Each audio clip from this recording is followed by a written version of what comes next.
Hi hello friends, இன்றைக்கி சூப்பரான ration கடை பச்சரிசியில் சாம்பார் சாதம் எப்படி செய்யலாம் வாங்க பார்க்கலாம். நாகர்கோவில் ஸ்டைலில் அம்மா கைப்பக்கத்தில் இந்த சாம்பார் சாதம் செய்ய போகிறோம். அதுக்கு தேவையான காய்கறி முருங்கைக்காய், கத்திரிக்காய், தக்காளி, உருளைக்கிழங்கு, சின்ன வெங்காயம், பெரிய வெங்காயம், பூண்டு, பீன்ஸு, கேரட், அவரைக்காய் இதெல்லாம் நல்லா கழுவி வெட்டி வச்சுக்கோங்க. அப்புறம் ஒரு பாத்திரத்தில் எண்ணெயை ஊற்றி கொஞ்சோண்டு சீரகம் போட்டு இந்த வெட்டி வச்ச காய்கறிலாம் போட்டு நல்லா வதக்கிக்கோங்க. இது நல்லா வதக்கினதுக்கப்புறம் ஒரு சொம்பு தண்ணி ஊற்றி நல்லா கொதிக்க விடுற அளவுக்கு வச்சுக்கணும். அதுக்கு முன்னாடி நம்ம பச்சரிசி, சிறுபருப்பு, துவரம்பருப்பு இந்த மூணையும் நல்லா கழுவி ஒரு 1/4 மணி நேரம் ஊற வச்சுக்கணும்.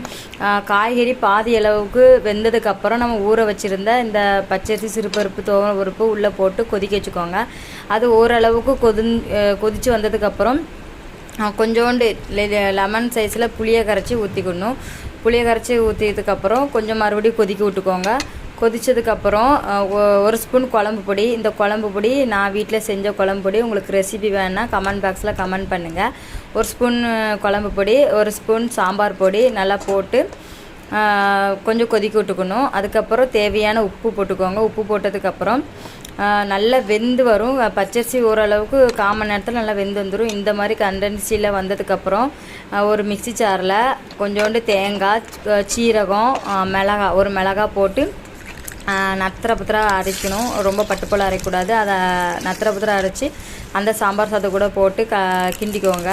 அதுக்கப்புறம் நம்ம தாளிசம் பண்ணலாம். அதுக்கு எண்ணெய், கடுகு, சின்ன வெங்காயம், வத்தல், காயப்பொடி, கருவேப்பிலை இதெல்லாம் போட்டு நல்லா வதக்கி சாம்பார் சாதத்தில் ஊற்றிக்கணும். கடைசியில் கொத்தமல்லி இலை, அப்புறம் 1 ஸ்பூன் நெய். நான் 10 ரூபா நெய் பாக்கெட்டு ஊற்றிருந்தேன். இப்போது ஊற்றி அப்படியே விட்டுருங்க. கொஞ்சம் நேரம் மூடி வச்சுட்டு ஓப்பன் பண்ணி பாருங்கள். நல்லா வாசனையாகவும் இருக்கும். நான் ஃபஸ்ட் டைம் இது செஞ்சேன். எங்கள் அம்மா எனக்கு செஞ்சு தந்தாங்க. அதோட ரெசிபி கேட்டு நான் செஞ்சேன்.